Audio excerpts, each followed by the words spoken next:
que bueno, me compartió y la fuimos trabajando y le fuimos dando forma, invitamos colegas, hicimos pensar a gente de fuera que va a ser invitada para exponer, y esa intuición que tuvo la profesora Lili Meyer surge de un video que invito a todos que lo vean, que está en YouTube, está con subtítulos en castellano, que es un reportaje que le dio Hannah Arendt a la televisión alemana, creo que en 1961-62. Ese reportaje disparó un poco las dos ideas centrales de nuestro seminario, dos ideas que vamos a conectar. La idea de la charla mía hoy es un poquito conectar ambas ideas. La idea de la banalidad del mal y la idea del silencio social o la invisibilidad social. ¿Sí? Porque de alguna manera la tarea fundamental de la propuesta que hemos hecho a los colegas para el seminario es trabajar esta relación entre lo invisible social y lo visible necesario. Así que de alguna manera, bueno, vamos a charlar un poco sobre esto. Una recomendación es que todos busquen el reportaje de Hannah Arendt que dio a la televisión alemana. Es muy fácil de encontrar. Ponen en YouTube Hannah Arendt, reportaje alemán. Está con subtítulos en castellano. Además, hoy lo conseguí transcripto. Hoy conseguí un capítulo de un libro en formato de PDF, que es la transcripción del reportaje, que lo vamos a subir a algún lugar donde se pueda, para que todos puedan tener el reportaje. Si además de verlo lo quieren tener impreso, bueno, a partir de hoy lo tenemos impreso, el reportaje a Hannah Arendt. Pero básicamente no hay que leer nada, el seminario es autocontenido, es decir, ustedes tienen que tomar nota de los temas o pedirle al docente que le envíe el material que tenga para exponer. Vamos a pedir a los docentes que alleguen una minuta de las exposiciones. Yo mismo, después de la clase de hoy, voy a hacer circular una minuta de la exposición mía, y así ustedes tienen el material como soporte, pero básicamente con las exposiciones y que tomen nota. La idea de cada exposición es que tenga dos partes. Una parte que es la propia exposición del docente o el invitado, y luego lo que llamamos un conversatorio, que es algo más que preguntas al expositor. Un conversatorio no solamente involucra preguntas al expositor o la expositora, sino diálogos entre ustedes. La construcción del conocimiento es colectiva y conversacional, y de alguna manera ejercer la capacidad de conversar colectivamente es también otro insumo para cuando ustedes sean docentes. ¿Sí? Pensando el aula como un lugar conversatorio, pensando el aula como un lugar en donde el conocimiento no baja de alguien que sabe, sino simplemente alguien que puede dirigir los flujos de comunicación, pero que sabe poner en esos flujos la generación del saber. Así que la idea es que el seminario sea también una prueba, un ensayo de esta idea, una idea central en nuestro profesorado, que es que el conocimiento es una construcción comunitaria o colectiva, y que el modo de construir el conocimiento es la conversación. No la persuasión, no la bajada de línea, sino la conversación. Así que dentro de este espíritu, en donde el seminario va a tener dos funciones: proponer temas y ensayar lo que podríamos llamar la pedagogía básica que tiene nuestro profesorado desde su nacimiento y que es la marca distintiva del Alfredo Palacios. Así que, si hay alguna pregunta, si no, empezamos. Si alguien tiene alguna pregunta, como hoy es una presentación común, si hay alguna pregunta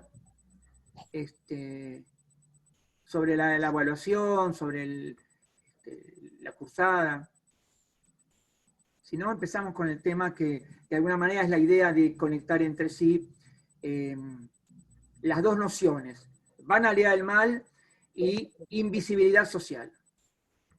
Perdón, Alejandro, yo la verdad me conecté hace muy poquito y la parte de que planteaste la evaluación, la verdad que no lo escuché. Sin embargo, la consigna igual va a venir después por escrito en algún momento, Sí, ¿no? sí, la consigna va a ir por escrito, pero la puedo repetir, total, no nos corre nadie. La evaluación se piensa desde dos puntos de vista. Primero, es una instancia de aprendizaje. O sea, no tiene que ser pensada como un obstáculo a sortear.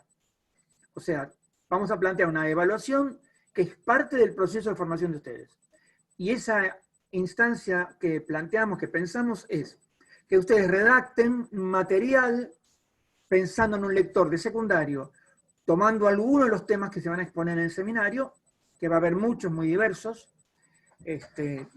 Yo hoy voy a hacer una presentación, con lo cual soy el menos acercado a los temas específicos del seminario. Y bueno, eso es, después se verá la forma material, 4 o 5 páginas, 10 páginas puede ser mucho, una poco. Pero digamos que es un poco, habrá que preguntar un poco a la Secretaría si hay alguna pauta histórica respecto de este tipo de trabajos, pero yo calculo 3 o 4 páginas. Me parece que es un tamaño prudente como para poder desarrollar un tema y que un alumno lea. Así que bueno, la idea es esa, o sea, dado que ustedes tienen que ser evaluados, la idea es que ser evaluados por algo que tenga que ver con el proceso de ustedes de formación como docentes, ¿no? Y no una exposición erudita en donde sé todo lo que se dijo, eso es una reverenda tontería. ¿Alguna pregunta más? Me gustaría, antes, me gustaría que Lili haga algún comentario porque ella es un poco la gestora de todo esto. Bueno, yo solamente agradecer porque realmente está Miroli con esto, con esta presentación, no quiero sumar más nada, creo que has dicho lo que se necesitaba decir, pero bueno, simplemente avisarles que cada una de las conferencias va a ser grabada y va a ser material de insumo del Palacios. Cada grabación va a quedar en el Palacios, cada video completo va a quedar en el Palacios y también va a quedar a la persona que genera la conferencia, o sea, que da la conferencia y para su propio, digamos, su propio archivo. O sea, vamos a tener un sistema de archivos de videoconferencias sobre esta temática. Por otro lado, les cuento que ahora cuando empiece la conferencia del profesor Miroli, lo que va a ocurrir es que él va a quedar en pantalla completa. Nosotros no tenemos que mutear todos. Aquella persona que se le escape un dedo, que a todos nos pasa, bueno, los va a mutear Nancy, que es nuestra anfitriona. Nuestra anfitriona. Bueno, nada más por ahora, ya somos 33 quienes participamos en este evento. Las personas que no son del Palacio están invitadas a hacerlo. Esto lo queremos comentar también, porque es un espacio con el que estamos invitando también a toda la comunidad, a todas aquellas personas que quieran participar, serán bienvenidas. Por eso los invitamos también a todos aquellos que están aquí a poder invitar a quienes consideran que les puede interesar, porque es muy importante para nosotros tener a quienes realmente puedan disfrutar de un encuentro de esta naturaleza. Luego que termine la exposición el profesor Miroli, lo que vamos a hacer es volver a la pantalla como esta, donde estaremos todos reunidos nuevamente, y se generará el conversatorio, como dijo el profesor, a fin de, bueno, escuchar nuestras voces también. Todas las voces posibles van a ser escuchadas como es nuestra costumbre. Cuando vos digas, Miroli, entonces, estamos atentos. Dale, ok, voy a vista hablante, entonces me pongo a mí mismo. Te estoy viendo a vos. Bueno, te estoy viendo a vos. ¿Me tendría que ver a mí? Te vas a ver ahora cuando Nancy te ponga vos en pantalla fija. Listo, listo. Espero que Nancy me ponga en pantalla fija. Ya lo puse. Ya está. Ahora te veo a vos. Cuando hablas vos, apareces vos. Bueno, listo. Bueno, el seminario que nosotros planteamos tiene 2 conceptos, el concepto de mal y el concepto de invisibilidad social. Y la idea es conectarlos. Entonces, lo que yo voy a hacer es primero una pequeña presentación sobre el concepto de mal y algunos mecanismos de invisibilización. O sea, la manera de conectar los 2 conceptos es a partir de revisar algunos mecanismos de invisibilización de la agencia humana maligna. Yo voy a leer algunos párrafos de algunos autores, voy a leer algunas cuestiones, algunos textos de Hannah Arendt y otros autores que me sirven un poco para iniciar estos materiales que yo voy a leer. Luego les voy a dar un orden literario, una forma literaria, y los voy a enviar a algún lugar para que todos dispongan de este material, ¿sí? O sea, simplemente que lo lea yo ahora no significa que esto es un material mío, es un material que lo vamos a socializar. Dice una de las filósofas actuales que más ha trabajado, me sigo viendo yo, Nancy, te sigo viendo a vos. Yo te veo a vos, no sé el resto, ¿quién ve? Ah, listo, perfecto. Bien. Susan Neiman es una de las filósofas contemporáneas que más ha trabajado el problema del mal. Tiene un par de libros, tiene un libro sobre los alemanes y la Segunda Guerra Mundial, y tiene un libro sobre la filosofía moderna y el concepto de mal. Yo voy a leer dos párrafos de ella que son muy significativos del tema que queremos encarar. Leo. Aristóteles afirmó que la filosofía comienza con el asombro. Para Schopenhauer, el tema principal de este asombro era la vileza y la malignidad del mundo. Incluso si la miseria solo fuera considerada en los agentes viles, o si fuera completamente superada por la bondad, el problema seguiría existiendo. El problema de por qué las cosas habrían sido de este modo. La curiosidad ociosa por sí sola podría inspirar preguntas sobre por qué las cosas son como son en general. Pero este cuestionamiento es probable que se vuelva urgente cuando las cosas se envilecen. Si el principio de razón suficiente es la afirmación de que nada sucede sin una razón, entonces hay dos opciones: para buscar una explicación de los males del mundo o abandonar el principio de razón suficiente. La idea que hay en este párrafo de Susan Neiman es que la filosofía moderna se encontró con un dilema, que era el dilema entre el optimismo metafísico propio de este concepto que introduce Leibniz, el optimismo metafísico, y por otro lado la existencia del mal. Este problema de la filosofía moderna es la secularización de un problema teológico. O sea, la filosofía moderna invierte un problema que es tradicional de la teología, que es el problema teológico del mal. El problema teológico del mal es la siguiente cuestión: ¿cómo es posible que un Dios omnipotente e infinitamente bueno permita el mal en el mundo? La respuesta que se ha dado a esto son las teodiceas, palabra que inventa Leibniz cuando escribe el primer tratado de teodicea sistemático. O sea, las teodiceas son relatos, narraciones, en donde se hace concordar o compatibilizar el mal en el mundo y la omnipotencia divina. Ahora, la filosofía seculariza esta cuestión, pero la sigue manteniendo como problema. O sea, ¿cómo, aceptando un optimismo metafísico, podemos explicar el mal? Porque pareciera que esto es imposible y tendríamos, si aceptamos el fenómeno del mal, deberíamos renunciar al optimismo metafísico. Y esto tiene una consecuencia histórico-política inmediata. O sea, esto pega directamente en la concepción de la vida histórica. Porque mientras que la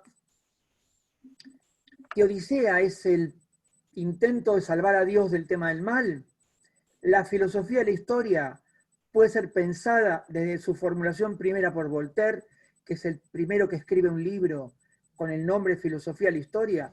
La filosofía de la historia puede ser pensada como un intento de salvar al optimismo metafísico antropológico del problema del mal. Entonces, nos encontramos desde Kant, Hegel, los hegelianos de izquierda, los hegelianos de derecha, los kantianos, el liberalismo de mercado, la propia antropología económica de los economistas clásicos, Adam Smith, Ricardo, Marx y demás. Nos encontramos con esta necesidad de salvar ya no a un Dios que no nos interesa, pero sí a la historia humana, la vida histórica y el mal. ¿Cómo es compatible? ¿Cómo se puede compatibilizar la vida histórica y el mal.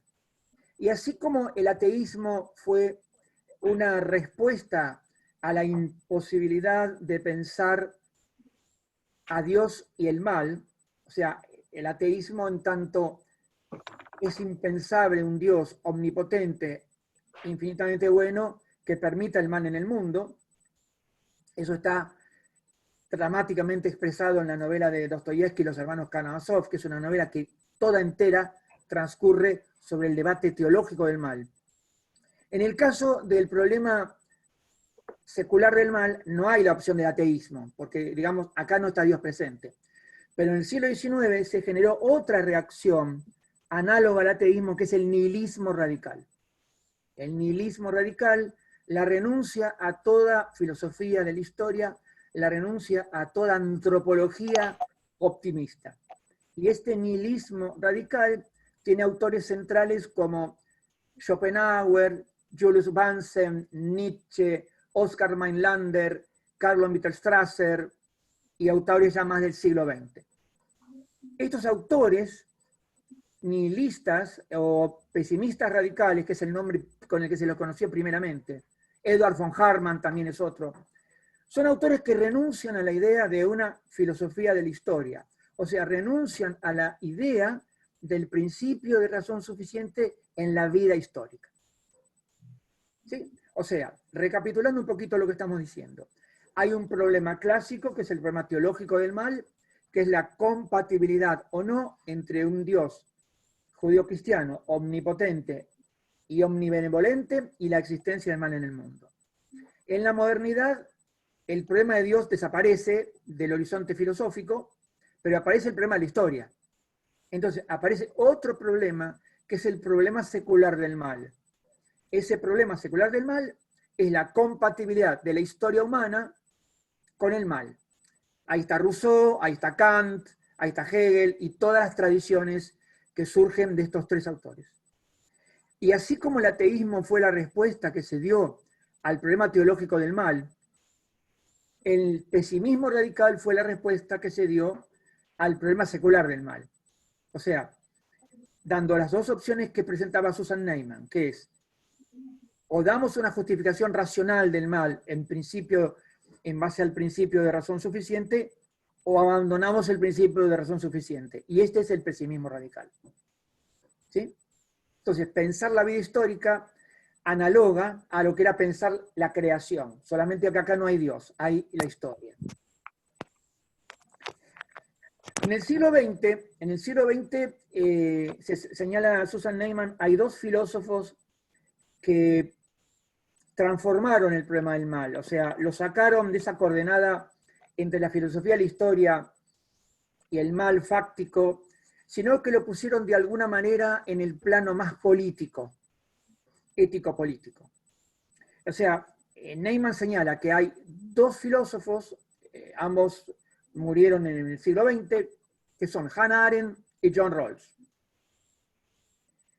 De Hannah Arendt vamos a hablar luego, porque vamos a leer algunos textos de ella y de alguna manera por qué es tan importante, por qué este rol que le da Susan Neiman. Rawls, que no va a estar presente en el resto de este seminario, pero plantea un tema interesante que tiene que ver con este giro ético-político del problema del mal. O sea, ya no es la vida histórica como una sustancia, la vida histórica como una totalidad, sino la vida histórica como el campo de la actividad humana. Hannah Arendt es tal vez la más lúcida filósofa de la acción humana que ha habido en el siglo XX. Yo diría que el centro de su obra, más allá de los textos sobre teoría política, son los textos sobre la condición humana y la acción humana. Y Rawls plantea algo muy interesante, lo dejo enunciado nomás, para que veamos el giro que dio el problema del mal en el siglo XX. ¿Dónde aparece el problema del mal para Rawls? En dos temas que tienen que ver directamente con la ética, o la ética política. No con la historia como totalidad, la historia con mayúscula. ¿Sí? Ya tenemos una tercera versión del problema del mal. La primera es la versión teológica, la segunda es la versión secular en términos de la filosofía de la historia, Y esta tercera versión es una versión mucho más ético-política, que es la versión que nos interesa a nosotros, porque tiene que ver directamente con el tema de la invisibilidad social del que vamos a hablar en un ratito. Y Rawls plantea el problema en lo que él llama el tema de la contingencia, que tiene que ver con el desorden de la vida, la arbitrariedad del destino y la irreconciliabilidad de los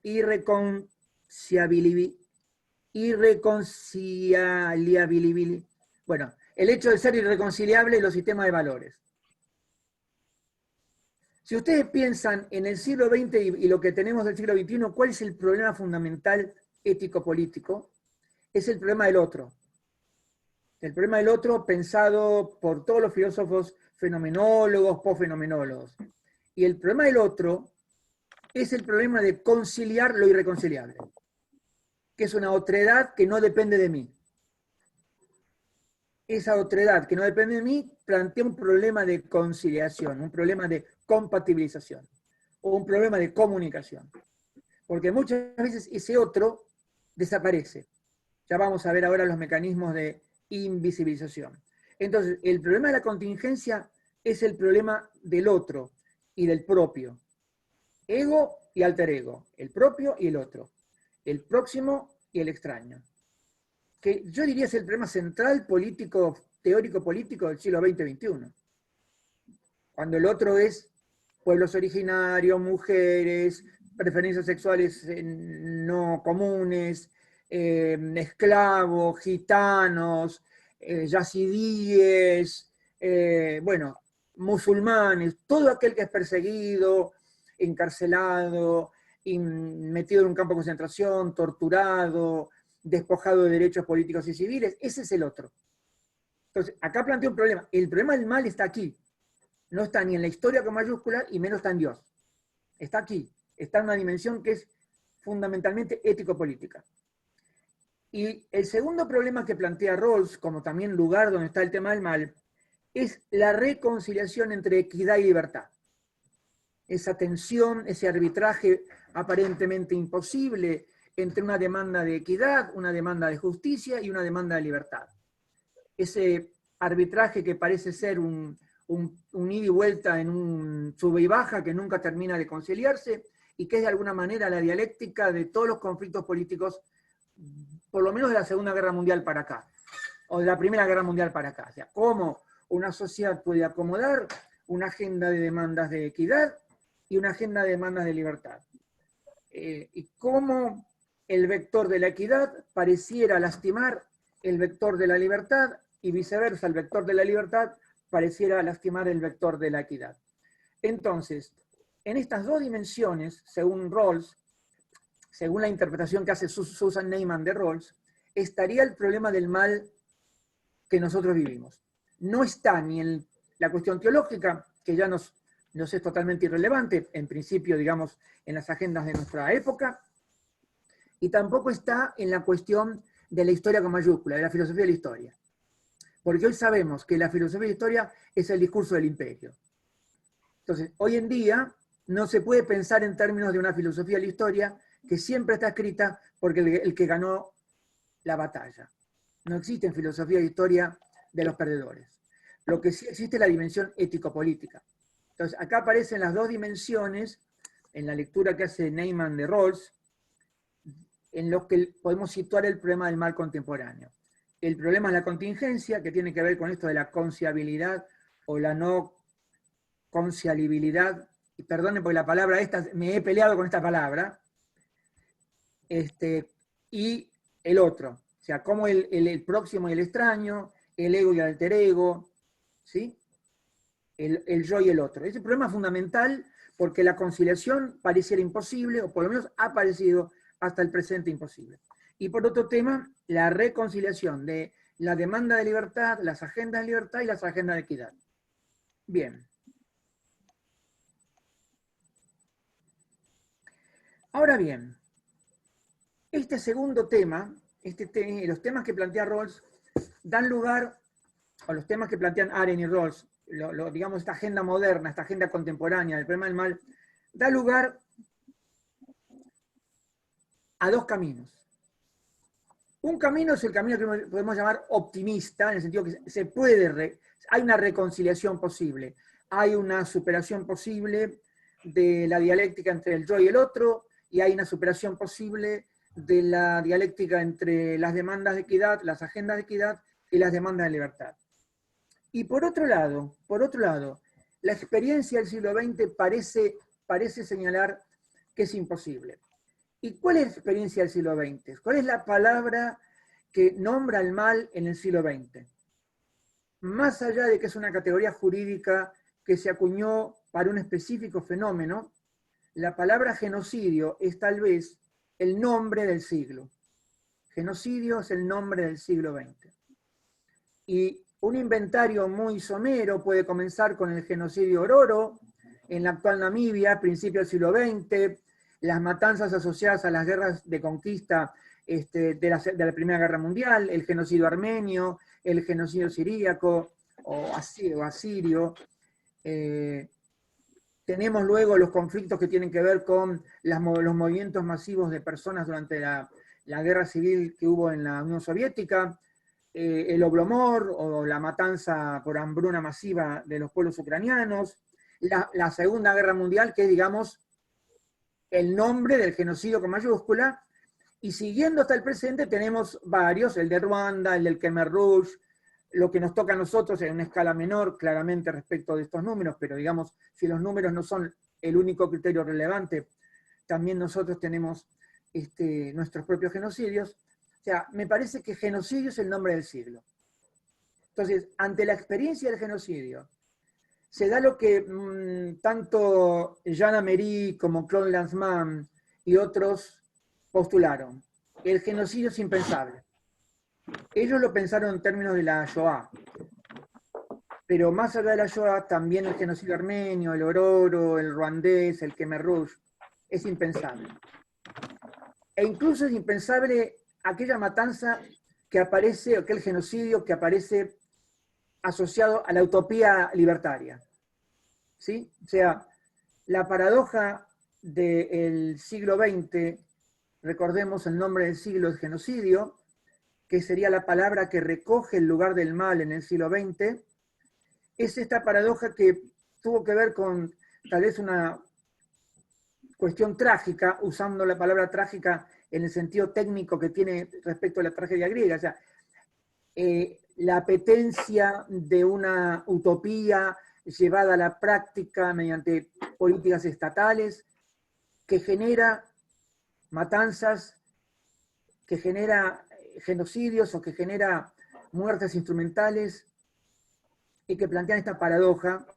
Yo voy a leer una cita de Jean Amery y voy a leer una cita de una poeta rusa, Marina Tsvetaeva, que se suicida en 1941, pero sus dos hijas mueren, y que es una testigo privilegiada de los juicios de Moscú y de los juicios a los viejos bolcheviques.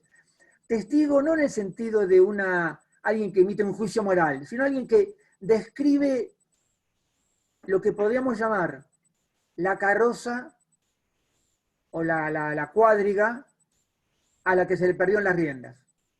La figura trágica de una cuadriga que tenía un rumbo predeterminado por su conductor, y en un momento el conductor tiene un problema, pierde las riendas y no las puede recuperar.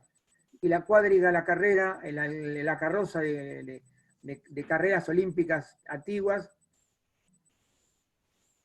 va hacia la hecatombe, sin que nadie pueda evitarlo. Y alguien lo que hace es narrar eso, sin juzgar, narra eso.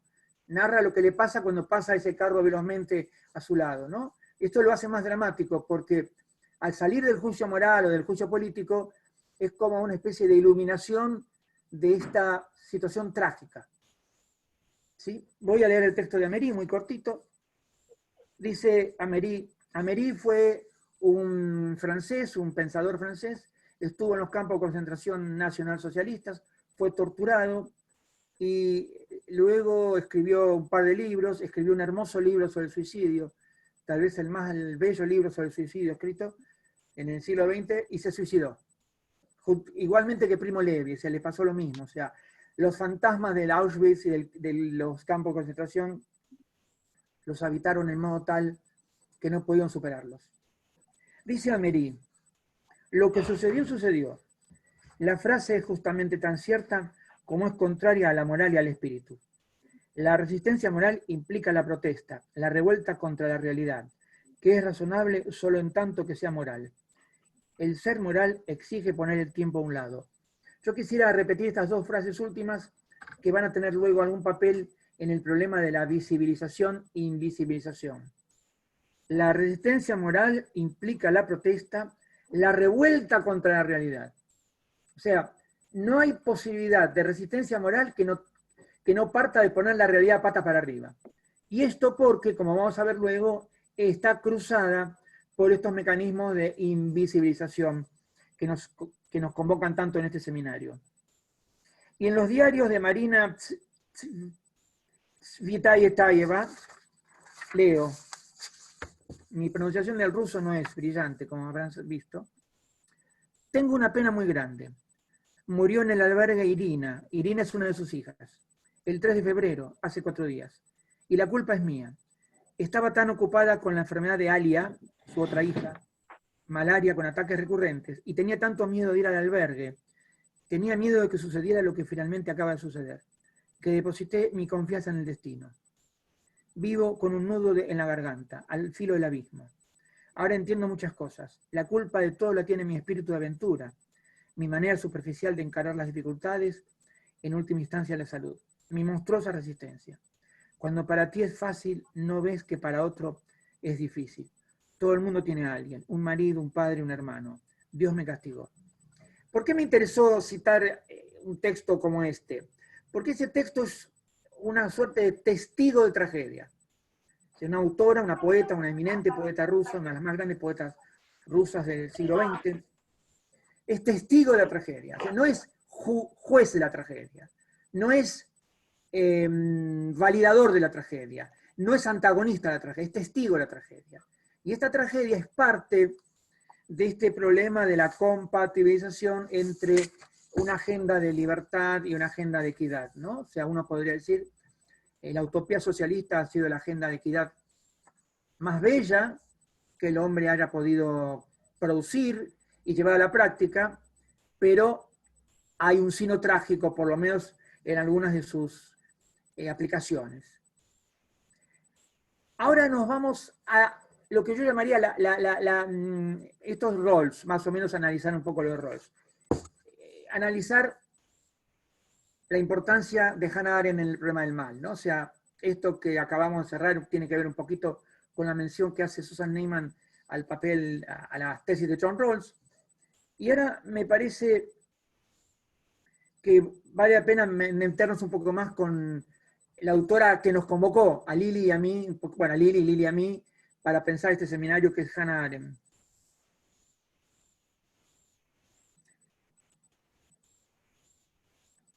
Yo planteo el tema del mal como punto ciego y como sombra de la acción.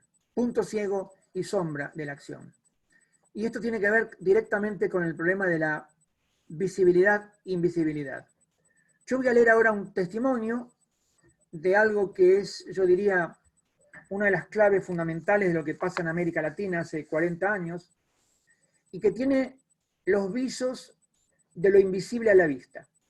O sea, lo que voy a leer ahora, que es un reportaje hecho a un sicario colombiano que se hizo muy famoso, llamado Popeye, un sicario colombiano que trabajó para Pablo Escobar y que luego de cumplir su pena de cárcel fue paseado por los medios de comunicación como si fuera una especie de personaje eminente de la farándula, dando reportajes a diestra y siniestra.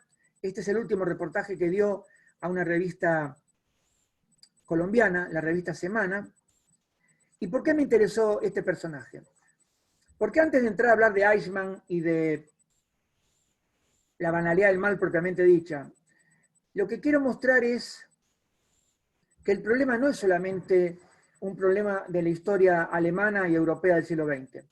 Es decir, el caso Eichmann es como una especie de caso testigo. Le permitió a Hannah Arendt y a Harry Mulisch pensar a partir de un caso extra guión ordinario, no ordinario, un caso, digamos, que sale de la media.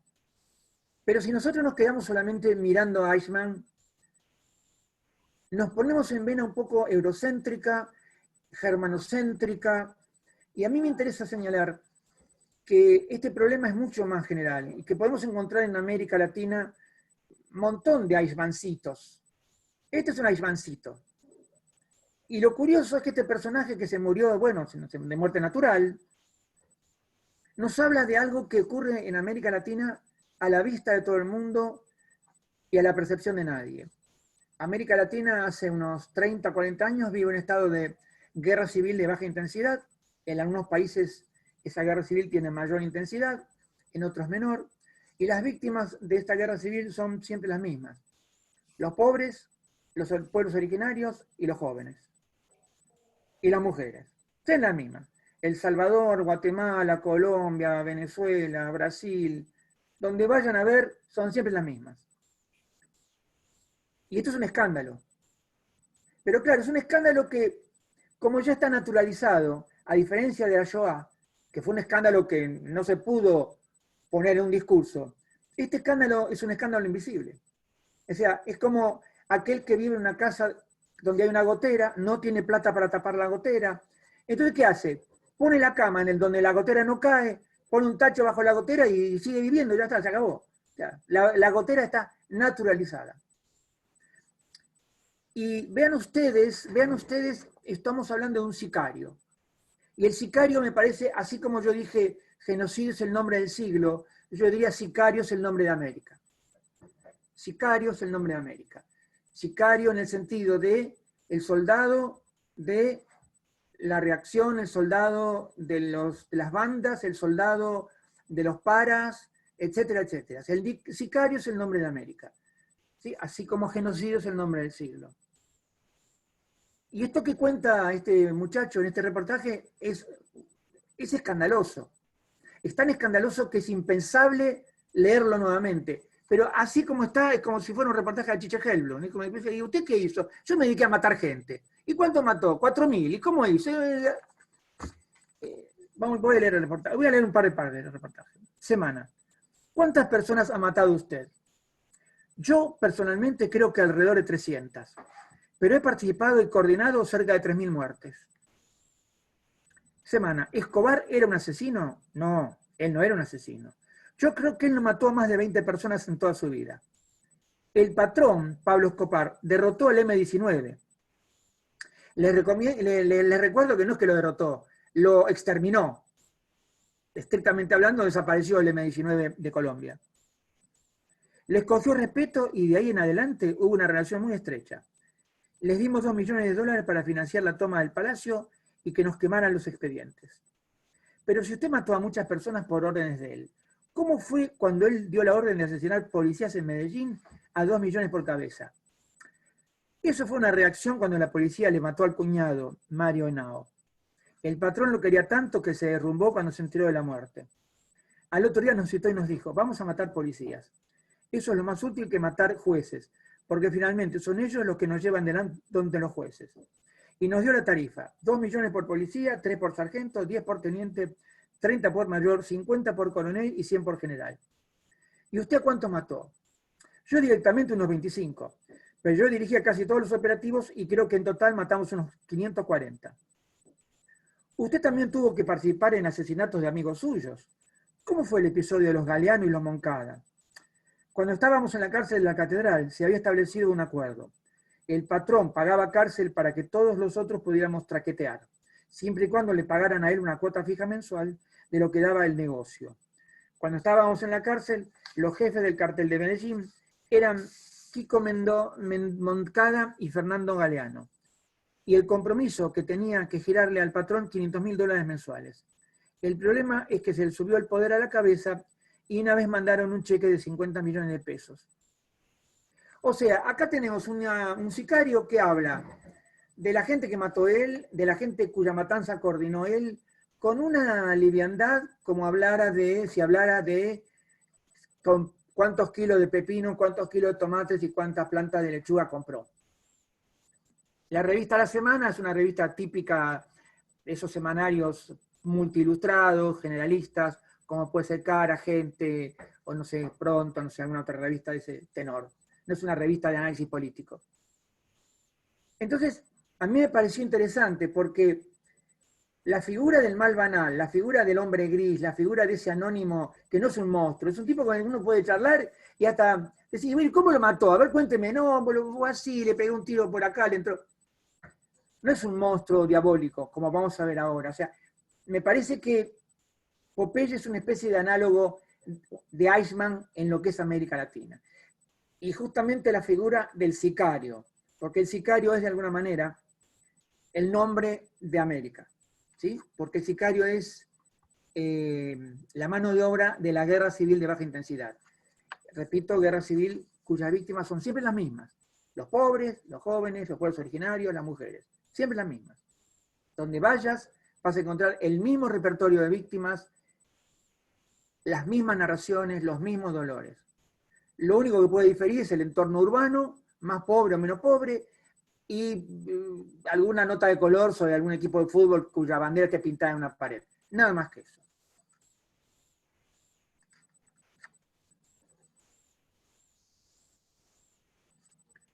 Bien. Voy a leer ahora dos párrafos que están tomados del reportaje a Hannah Arendt. Estos párrafos, de alguna manera, son los que centralizan aquellas ideas que tuvimos originalmente con la profesora Lili Meyer para proponer este seminario. Porque acá aparecen dos ideas centrales que son de alguna manera las ideas que vertebran el seminario que vamos a cursar. Entonces, yo saqué dos pedacitos chiquitos, aprovechando que hoy tuvimos a mano la transcripción del reportaje. Dice Hannah Arendt.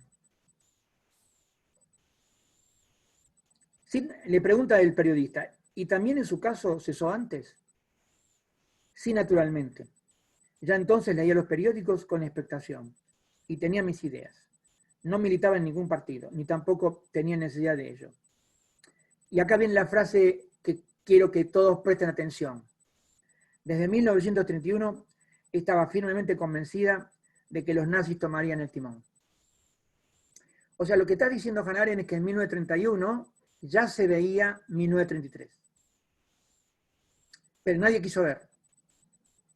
Nadie quiso ver. Los socialistas y los comunistas se pelearon hasta las elecciones del 33, no formaban una alianza, se acusaron de socialfascistas, esto, lo otro, nadie quiso ver. El resultado, la catástrofe. Entonces, esta idea es muy importante, la idea no de lo que es invisible meramente, sino la idea de lo que es invisible y la idea de lo que no queremos ver. O sea, la decisión voluntaria de poner la cabeza abajo de la tierra. La decisión de ser ciegos.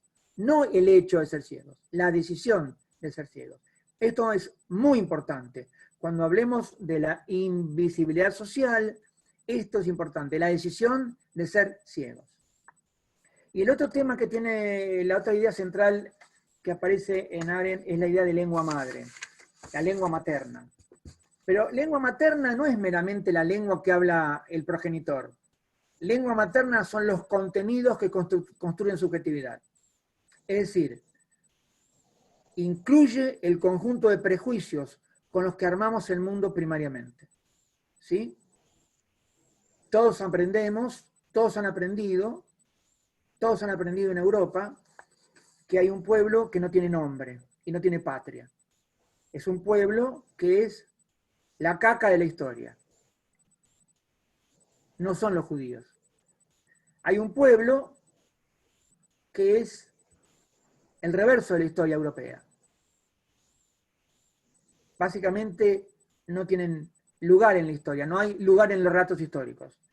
Son los romá o los sinti, a mi juicio mal llamados gitanos. Romá o sinti. Romá, los del sur, los que viven en Hungría, Rumania, los Balcanes. Sinti, los que vivían en el Imperio Ruso, en el norte, Bielorrusia, Prusia, Ucrania, Polonia. O sea, uno aprende que hay no pueblos. En Europa había un no pueblo, los romá o los sinti. Uno nace, crece, aprendiendo a odiar a los judíos y aprendiendo a no nombrar. O sea, el que está debajo del odiado es el que no tiene nombre. En el caso europeo, estos fueron los romá o los sinti. Cada nación tiene a alguien que odia y tiene a alguien que no nombra. O sea, que es invisible. ¿Sí? Triste destino el de que aquel que ni siquiera es odiado. ¿Sí? Entonces voy a leer esta apreciación sobre la lengua materna, porque la lengua materna es, con sus contenidos, la que construye subjetividad. Y esto en parte tiene que ver con la reproducción de la ideología, la reproducción de los prejuicios, o sea, la reproducción del mal ético-político, la reproducción del sistema que nos permite pensar el mal en esta tercera situación, que es la que yo mencioné al principio de esta exposición, la del siglo XX-XXI, el mal como un tema de la dimensión ético-política, no de la historia con mayúscula, y menos todavía de la cuestión de Dios. Leo.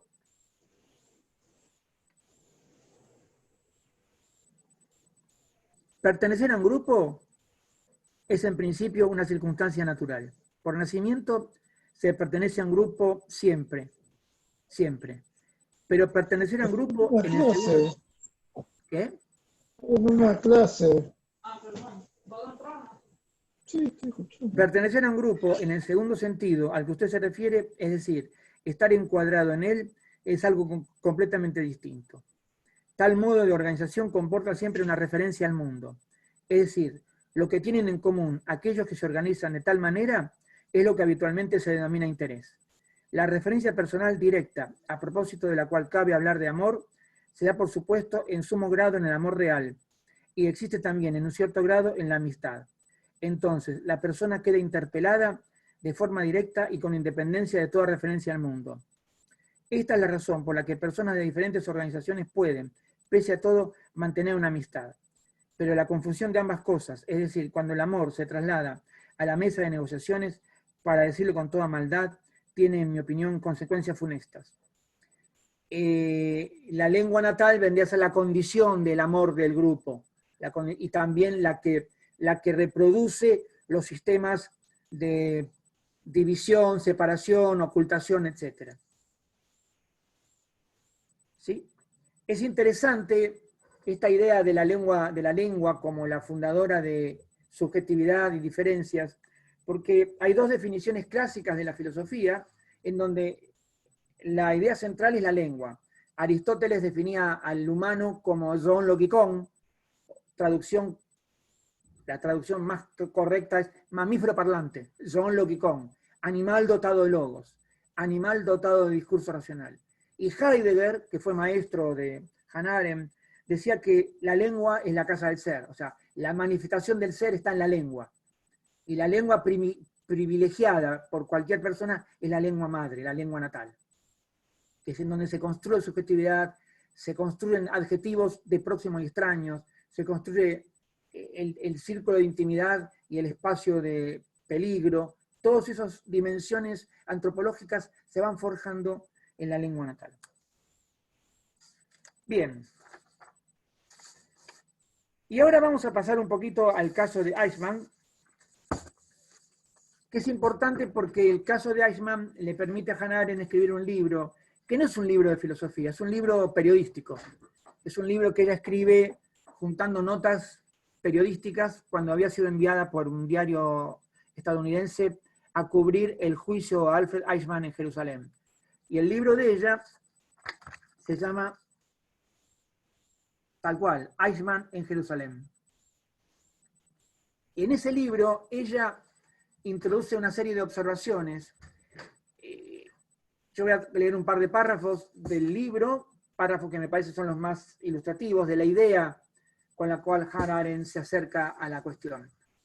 Básicamente hay un paradigma para pensar el mal que es el de agente monstruoso. Lo que yo llamo la hitlerización del mal. El mal es cometido por seres perversos, monstruosos, demoníacos. Psicópatas, sociópatas, seres abominables. Y lo que descubre Hannah Arendt cuando está en Jerusalén y es periodista acreditada en el tribunal, es que este señor Eichmann distaba de ser un monstruo. Es decir, distaba de ser casi nada. Voy a leer un par de párrafos en donde aparece esta idea que se centra en la expresión la banalidad del mal y que abrió una enorme discusión que transformó ese libro, que es tal vez el libro menos filosófico de la autora, en el libro más leído y más influyente. Un libro ocasional, porque eran notas periodísticas que salieron en el New York Times y luego se recopilaron en el libro, se convierte en el libro más importante. ¿Por qué? Porque acá aparece esta idea de el hombre gris que se torna no monstruo él, se torna monstruo en un algo, en un algo, en un algo. Ahora vamos a ver un poco qué es ese algo. Leo. Cuanto más se le escuchaba a Eichmann, más obvio se volvía el hecho de que su incapacidad para hablar estaba estrechamente unida con su incapacidad para pensar. Es decir, desde el punto de vista de alguien distinto. Ninguna comunicación era posible con él, no porque mintiera, sino porque estaba rodeada por la más fiable de todas las salvaguardias contra las palabras y contra la presencia de los otros, y por tanto la más segura salvaguardia contra la realidad como tal. La única característica notable que se le podía detectar en su comportamiento pasado y en el que manifestó a lo largo del juicio y de los exámenes posteriores fue algo enteramente negativo. No era estupidez, sino inexistencia incompleta de pensamiento. Lo que a Hannah Arendt le llama la atención es que Eichmann era una persona incapaz de pensar, en el sentido profundo de pensar. O sea, no que tenía una tara psicológica, sino que directamente no tenía concepto. Y entonces, la excusa de Eichmann, que él cumplió órdenes, es la misma excusa que puede dar una bujía si se le pregunta qué papel juega dentro de un motor. ¿Sí? La famosa excusa kantiana, ¿no? Cuando Eichmann en sus declaraciones ante el tribunal apela a la figura kantiana del imperativo categórico y la obligación de obedecer la ley, no por el contenido de la ley, sino por la forma de la obligación. Entonces, claro, un sujeto que no piensa es una especie de recurso instrumental absoluto, es el mejor instrumento. Es el instrumento que no pone ningún obstáculo a cualquier orden que se le dé. Absolutamente cualquiera. Aunque sean contradictorias las órdenes, no se va a oponer.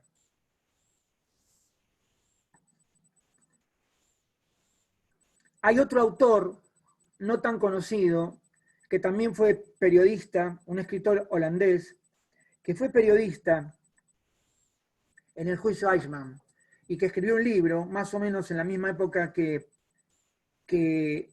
Hannah Arendt escribió el libro Eichmann en Jerusalén.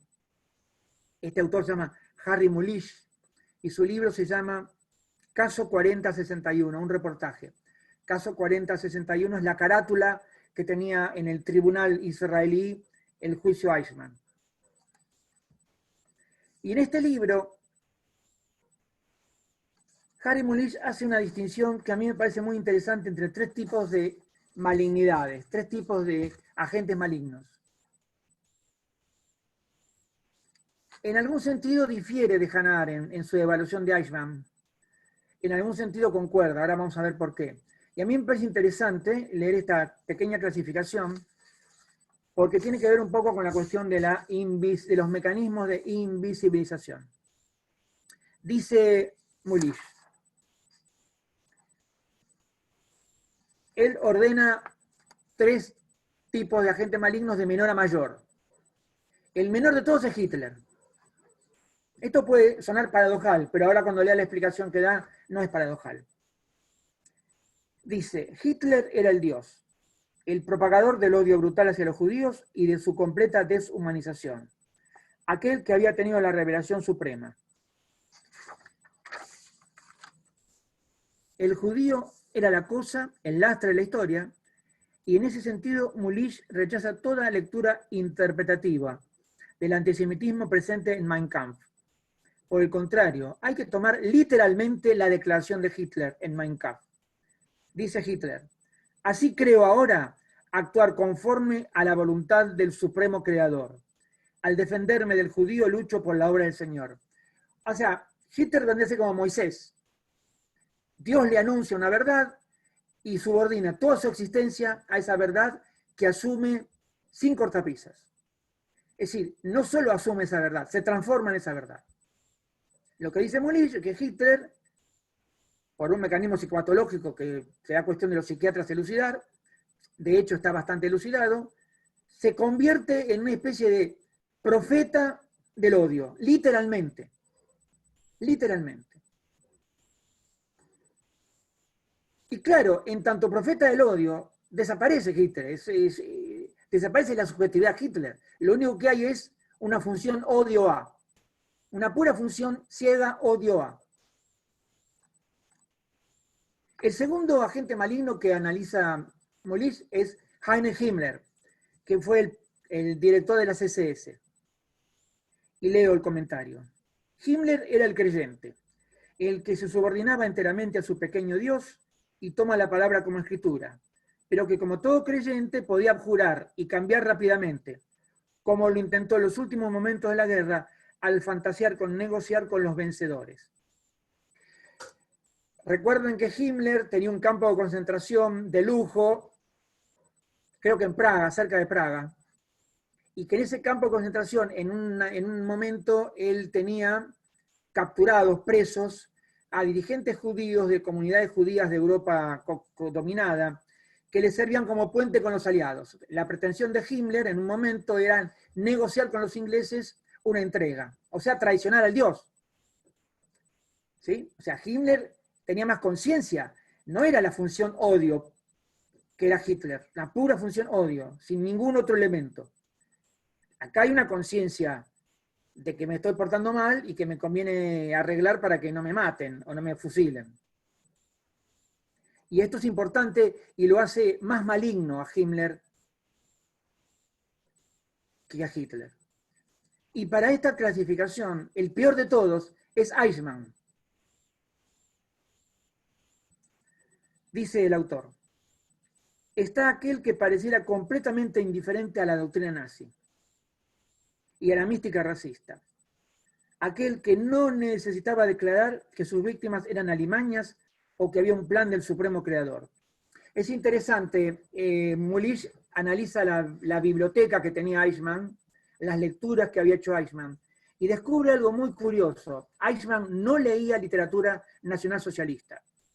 Es decir, no solo no leía literatura nacionalsocialista, Eichmann desconocía prácticamente toda la literatura nacionalsocialista y diríamos que lo aburría soberanamente. Y descubre otra cosa interesante. Los únicos libros que Eichmann leía eran libros sobre judíos. Es más, hay una declaración que transcribe él en su libro, donde Eichmann en 1938 o 39 dice que le hubiera gustado ser pionero en un kibutz en Tierra Santa. Esto es literal de Eichmann. Dice Mulich, sobre Mein Kampf dice que no lo leyó, por completo ni a fondo. No leyó en absoluto el mito del siglo XX de Rosenberg, y en lo que respecta al resto, decía Eichmann, en realidad no leí los libros sobre el nacionalsocialismo, ni antes ni después. Como mucho les eché una ojeada o lo leí por encima. Aquí aparece un enigma. Entonces, ¿qué leía este descreído? Y la respuesta que encuentra es desoladora. Esto es una cita de una declaración de Eichmann. Antes de unirse al Partido Nacional Socialista no leía nada en absoluto. Esto de Mulich. Ahora viene. Dice, no leía nada en absoluto. Algo que según él mismo cuenta entristecía a su padre. Cuando estaba en el partido no leía esos libros, sino que leía de nuevo otros libros. Allí, como yo ya he podido explicar en parte, leía libros que trataban específicamente sobre los judíos.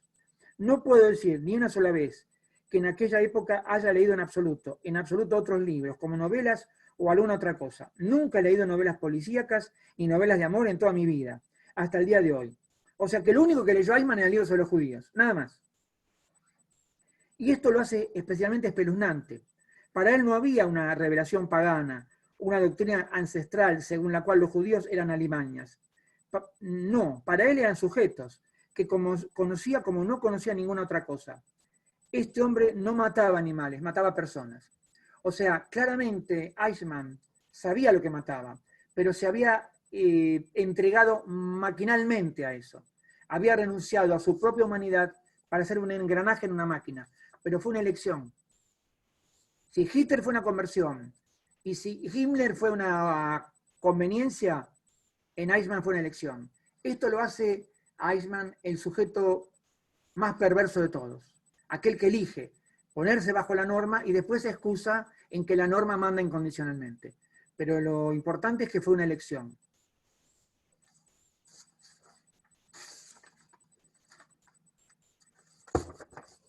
¿Cuáles son un poco el balance que podemos hacer de estas dos presentaciones de Eichmann? Eichmann sujeto, Popeye. Pensemos Popeye. Popeye también se encuentra sin trabajo, Pablo Escobar le ofrece un trabajo de sicario, se hace sicario, es eficaz, cumple con los mandatos, cumple con la norma. O sea, Popeye también podría, como Eichmann, decir, yo cumplí con la norma kantianamente. Pero cuando él habla de las relaciones con los socios de Pablo Escobar que lo traicionan, ya está hablando de algo distinto.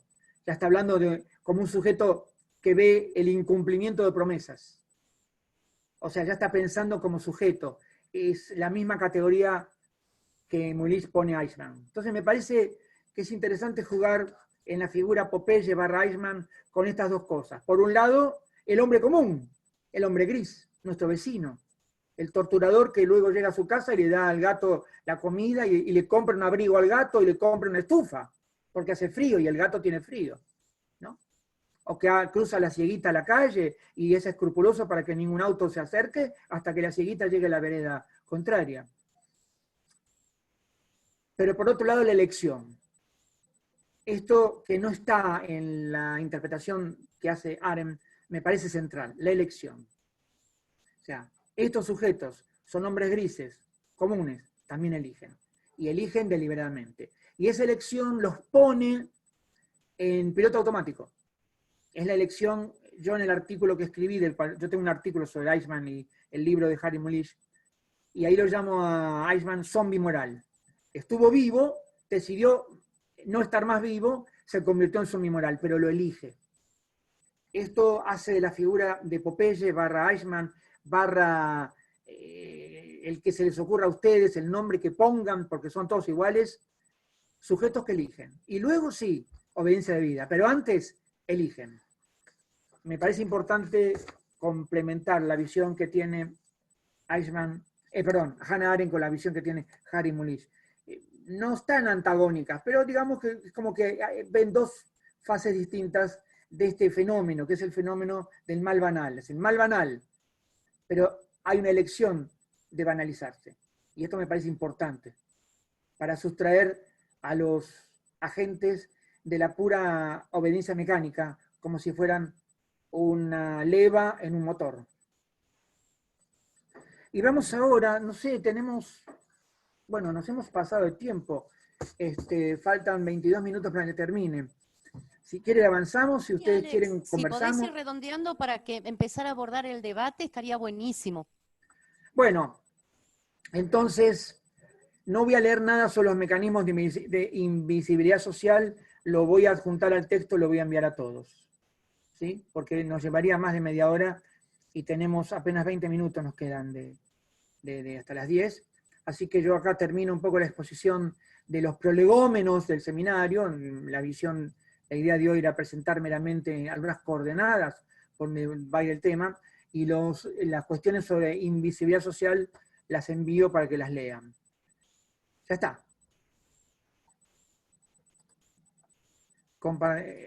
Compartimos. Ya está, no sé, Lili, si vos querés decir algo. Si están de acuerdo, entonces podemos abrir todos los micrófonos, todos juntos y a la vez, y le damos un aplauso a Miroli, bien estalloso, para que podamos también condescender con el trabajo del compañero profesor Miroli.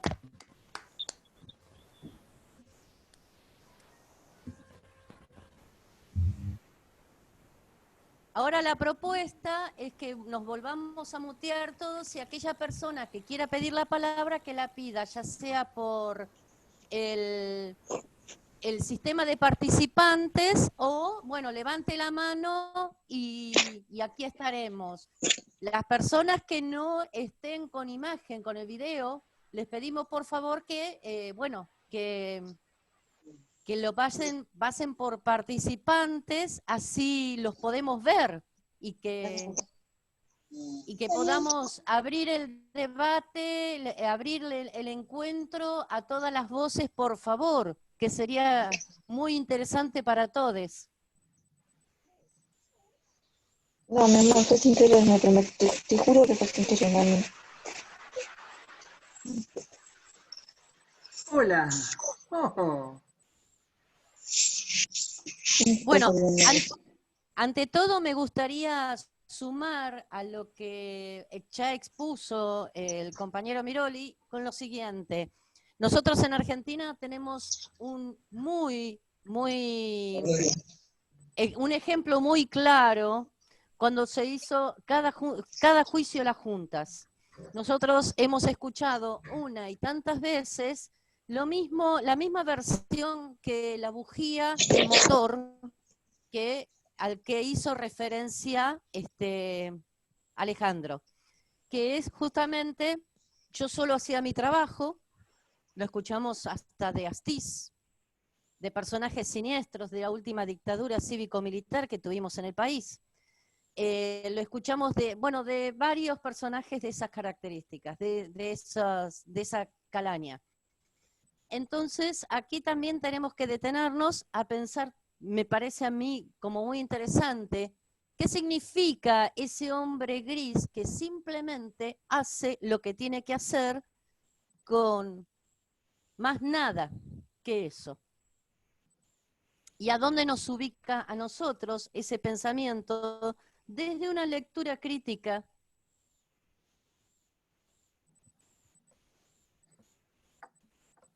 Por un lado.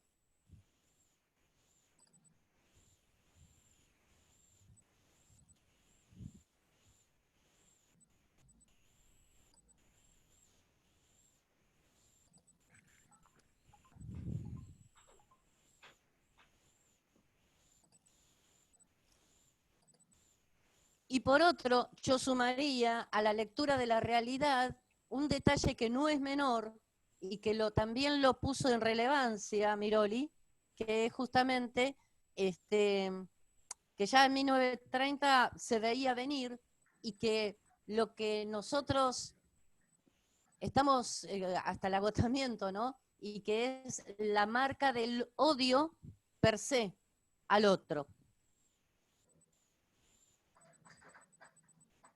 Y eso creo que es como muy interesante para pensarnos y para justamente, no sé, me parece a mí que es muy interesante pensarnos hoy en este territorio.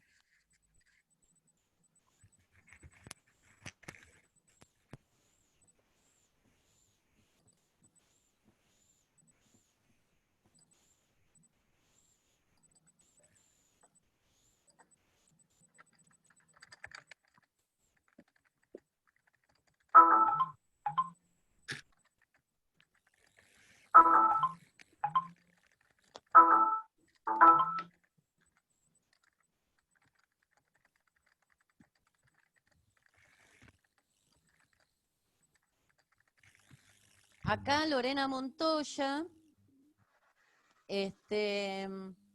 yo sumaría desde el chat la propuesta de pensar a las personas de a pie que no son taquilleras, pero que hacen el día a día. Bien. ¿Podés tomar la palabra, Lorena? ¿A dónde estás?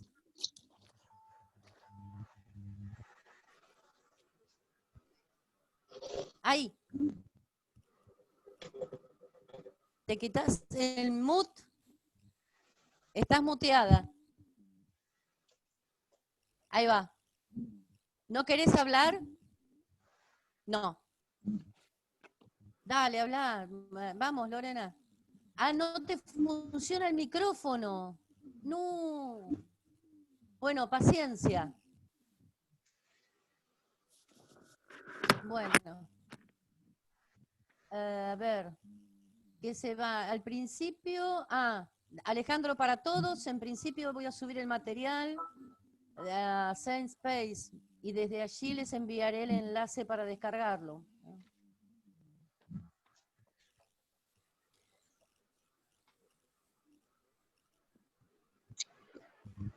¿Alguien más quiere sumar un comentario?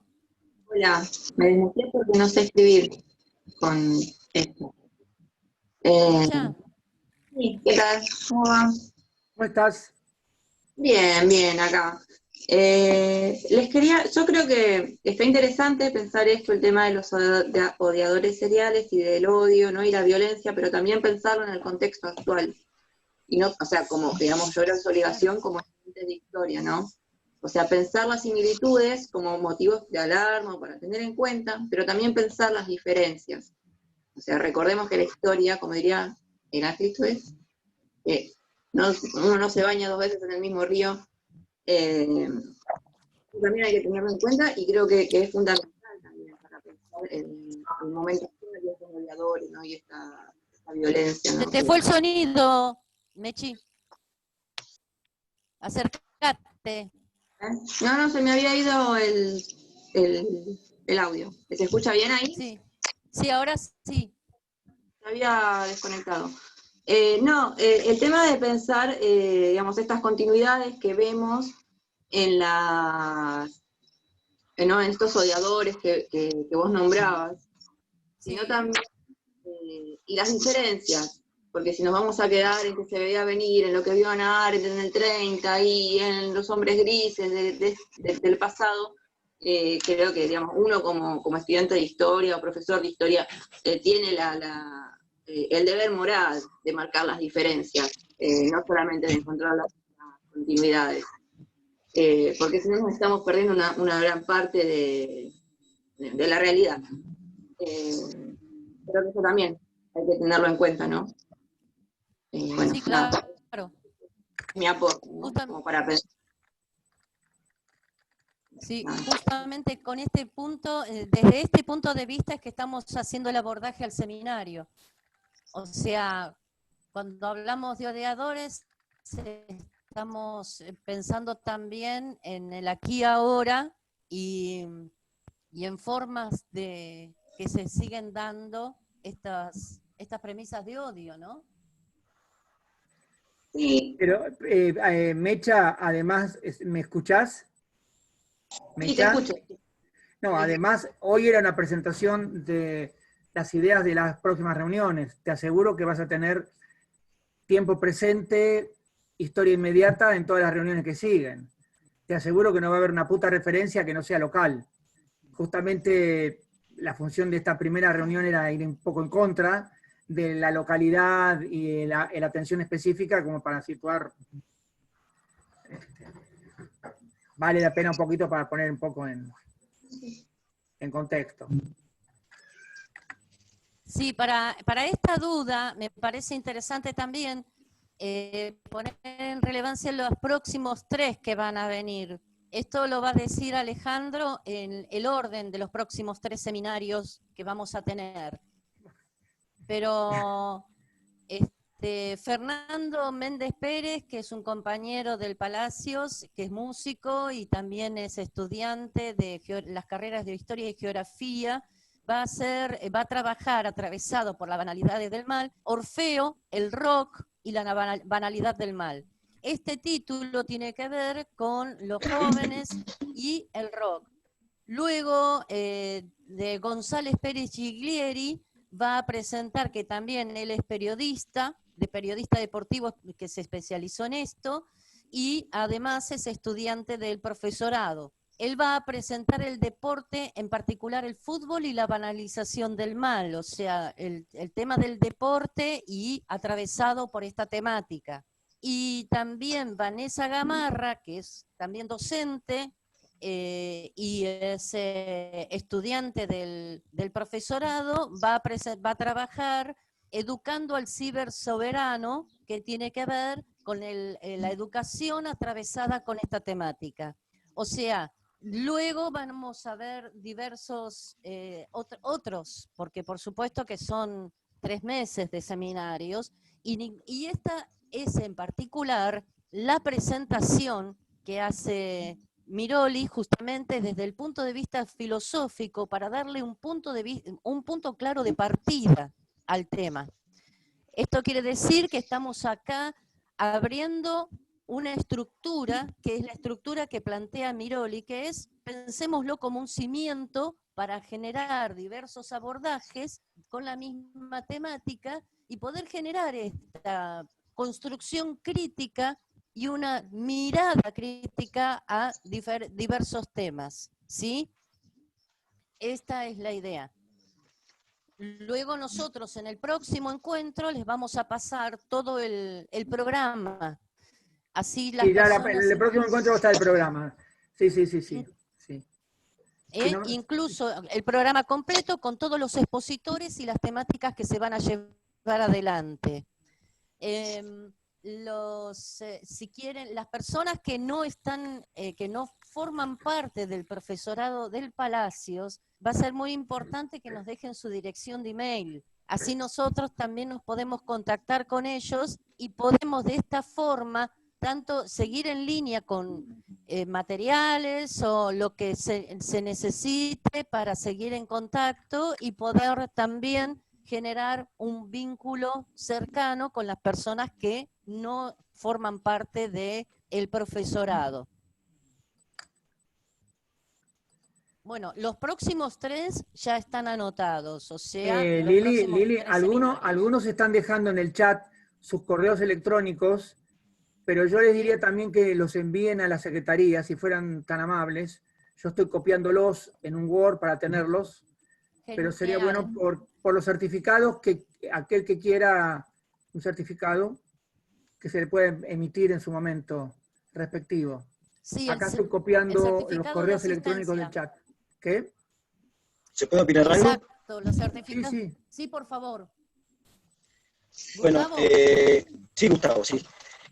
Yo, viendo lo que se habló recién a través del profesor, podemos analizar algo nosotros en nuestro país, digamos. Y me remonto a los años 70, donde había que aplicar un plan, y acá aparecen los personajes que digamos, el personaje, el odio, el personaje que le garantizaba un bienestar, y el otro que hacía violencia de vida. A ver, Gustavo, si podemos hacer algo con tu sonido, porque se te escucha muy mal y no te estoy entendiendo lo que decís. Disculpame. Ahora, ¿se escucha ahora? ¿Se escucha? Sí, a ver, veamos que se escuche un poquito mejor. Habla y yo te aviso si no te escuchamos algo, ¿puede ser? Sí, perfecto. Dale. A ver, ahora, yo quería de lo que se habló, plantearse en nuestro caso en los años 70, donde para aplicar el plan neoliberal aparecen estos personajes, el personaje, el del odio, el personaje que toma la violencia de vida, y el personaje que toma partida de ese plan, digamos.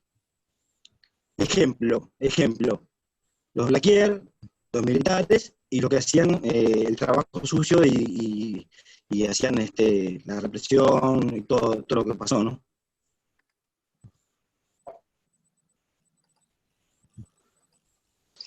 ¿Se entiende la idea? Sí. Sí. Están los personajes también. Lo que pasó con lo que explicaba el profesor, lo tenemos acá en nuestro país.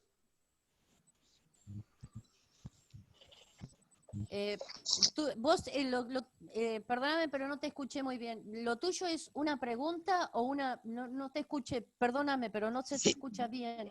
En tal caso, agarré el micrófono con la mano y acércatelo un poquito así a ver si se mejora. El micrófono que tenés... Hola. Ahora sí, a ver.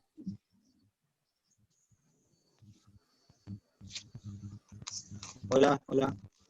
Sí, ahora mejoró.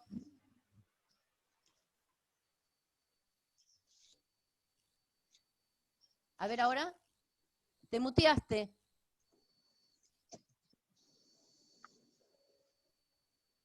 Hola. Ahora sí. Dale. A ver, entonces cerrá la última parte que no te entendí.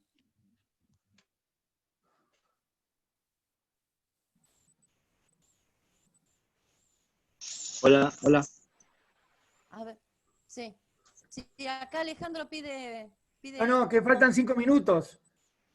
Buah. Para las 10 faltan 5 minutos, por eso digo...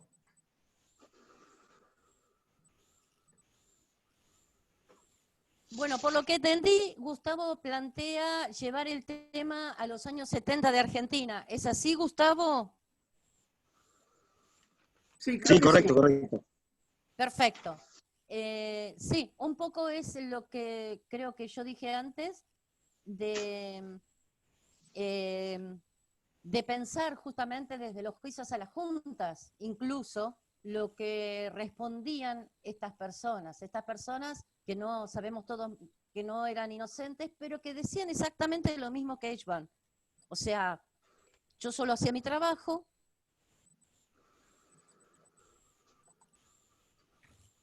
y cumplía órdenes. De esto estamos Había hablando. otros personajes también. Había otros De personajes, esto ¿no? estamos hablando. Digo, lo mismo ocurre con un policía. No solamente pensamos también en el caso de Fernando Báez Sosa, sino el caso Facundo, que nos está ocurriendo ahora. Respondiendo un poco también a Lorena También, Montoya, también. que ella plantea, llevémoslo ahora, a la hora, a la actualidad. Perfecto. Al caso Santiago Maldonado, son todos jóvenes que de alguna forma están representando esa franja de vulnerabilidad ante un poder que genera esta representación de la que habló Miroli antes. Entonces, esta atención particular que estamos tratando de generar desde una mirada crítica es visibilizar y tratar de nosotros, como futuros docentes o en cuantos roles estemos, ser claros en nuestra mirada y no perder, como dijo Miroli, no perdernos ni en el silencio ni en la ceguera. Porque cada uno es muy importante, desde la palabra y desde lo que puede revisar y ver. Para esto también, y para pensarnos de esta forma, son los objetivos de este espacio, para que nosotros tengamos también estas herramientas y podamos debatirlas y podamos ponerlas en pensamiento.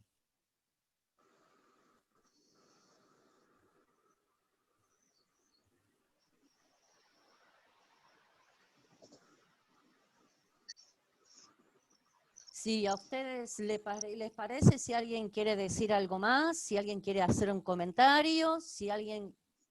Acá Emilce dice que son muy buenas, fue muy buena tu exposición, gracias Emilce. Lorena, hay 50 peritos que dicen que Maldonado se ahogó.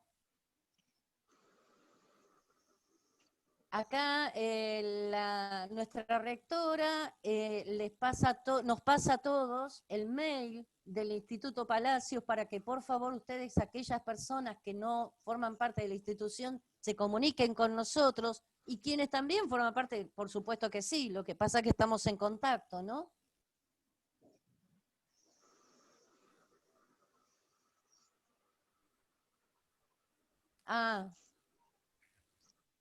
Bueno, ¿alguien más quiere opinar? Lili, yo diría que no, porque estamos a un minuto de Bueno, terminar. perfecto, En todo perfecto. caso, me parece que si Nancy quiere hacer un cierre como rectora, Nancy, claro. tal vez convendría que haya ella un cierre, digamos, institucional.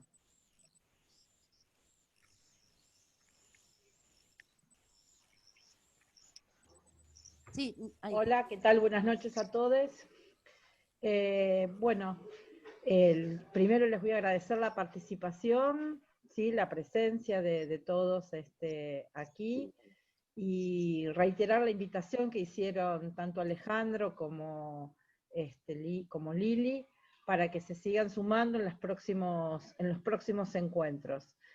Les pasé ahí el correo para que los que se quieran sumar, y también aprovecho darle la bienvenida a estudiantes de primer año que se han incorporado en este segundo cuatrimestre, ¿sí? Así que darles la bienvenida, agradecerles que nos hayan elegido. También veo algunos egresados, ¿sí? de la institución, profes. Así que bueno, para los que no nos conocen, esto es el Palacios, es un proyecto de educación alternativo que intenta ser alternativo y de construcción colectiva, ¿sí? Desde una perspectiva de político-pedagógico de la educación popular y un pensamiento crítico. Así que bueno, si alguno de los estudiantes quiere decir algo, o de los nuevos ingresantes.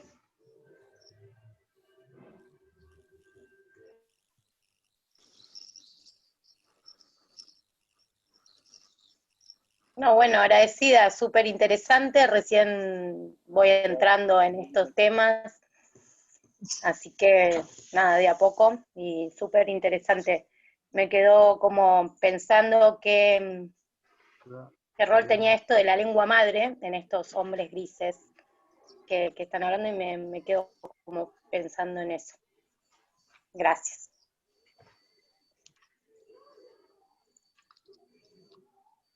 También la lengua madre es la que construye, la que genera esa construcción gramática que tenemos internalizada cada uno de nosotros. No construye la lengua madre a los hombres grises. En realidad los hombres grises se construyen desde una estructura simbólica como la que acaba de representar Alejandro, que tiene que ver también, en definitiva, con una forma de visibilizar al otro. Esto tiene que ver con contenidos de la lengua materna, pero cuidado, que la lengua materna es lo más importante también que tenemos y que hay que revisarla y cuidarla mucho, porque es con lo que primero empieza a narrarse nuestra historia.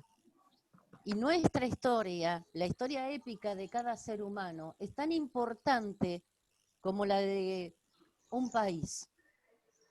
Cada ser humano, y esto es lo que está diciendo Alejandro también hoy, es muy importante. Que un tipo diga que maté a 3.000, como si hubiera reemplazado esta frase por una cosecha de pepinos, es la diferencia. Si cada uno de nosotros tenemos en cuenta nuestra historia épica como personas que somos, nos vamos a dar cuenta que el otro también existe como relevancia. Y entonces esa lengua materna empieza a latirnos con otra energía. No existe lengua materna maldita, existe lengua materna, el origen de nuestro orden estructural. Entonces no nos confundamos, porque si no ahí podemos confundirnos si no nos va a servir. Hay un orden estructural que nos da la lengua materna. Lili, entonces, cuidar ese orden es fundante. Lili, yo voy a subir Sí. en el Space en la transcripción del reportaje. Me parece importante que más que lo escuchen, que lo lean. Sí, y también sí. está el link para ver. Bueno, el que quiera, sí, no, el que quiera escucharlo, que lo escuche. Pero digamos que de pronto leerlo le permite sacar notas, digamos, permite, bueno, qué sé yo. Yo lo subo, así sí. lo tienen todos. Y también esto que acabo de decir tiene que ver con el funcionamiento de narrativa oral, Sí, que sí, es con sí. lo que trabajamos nosotros. Bueno, de mi parte, no sé, Nancy. Perdón, no te escuché. Que de mi parte creo que ya podemos ir haciendo un cierre y bueno, encontrarnos en el próximo seminario.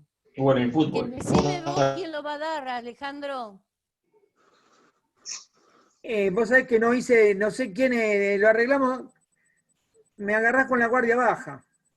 Bueno, entonces La vamos. pregunta, Sí. ¿el material va a estar en qué va a ser subido? Material, A ver. Yo lo que voy a hacer mañana es subir a un servidor de descargas tipo ZenSpace una carpeta que tenga la transcripción del reportaje de Hannah Arendt en castellano, además de que lo pueden ver para que lo tengan impreso, escrito, y este material que leí hoy. Que le voy a dar un poquito de forma literaria y lo voy a mandar. Así ustedes tienen los contenidos de la clase de hoy y el reportaje, que es como el que desarrolla los tópicos generales de todo el seminario, de la lengua materna, la visualización, etc. Ahora, si alguien, yo no soy muy ducho en... No, yo soy medio esto tecnófobo. tendríamos que subirlo a la página del Palacio Sale. Eso no tengo la Luego menor idea nos cómo se vamos hace, a ver. Lili. Claro, no por sé, eso, no tengo ni pero idea. luego en la semana lo vamos a Arreglamos. ir resolviendo, ¿te Lo parece? resolvemos, lo resolvemos. Y les vamos a ir informando, luego nos vamos a encontrar nuevamente el próximo miércoles y las dudas las vamos a ir despejando en la semana si están de acuerdo. Listo, En perfecto. cuanto a la dinámica, chicos, estamos estrenando esta situación de Zoom, de la vida esta. Si bien ya llevamos todo un cuatrimestre, pero bueno, es el primer seminario que lo hacemos con este formato. Así que bueno, nada, simplemente yo me despido. Yo también. Como dijo nuestra rectora Nancy, agradeciéndoles a todos por la presencia y la participación, y espero que haya sido de su gusto, o por lo menos hayan encontrado. Acá Flora nos dice muy interesante, en fin, simplemente esto, agradecerles, esperar sus devoluciones, nos pueden escribir al mail del Palacio, todas las dudas, todo lo que se necesite, nos vamos a ir comunicando de esta manera. ¿Les parece bien? Genial. Perfecto. Nos despedimos. Chau, saludos a todos. Buena semana. Chau, chau. Chao, hasta luego.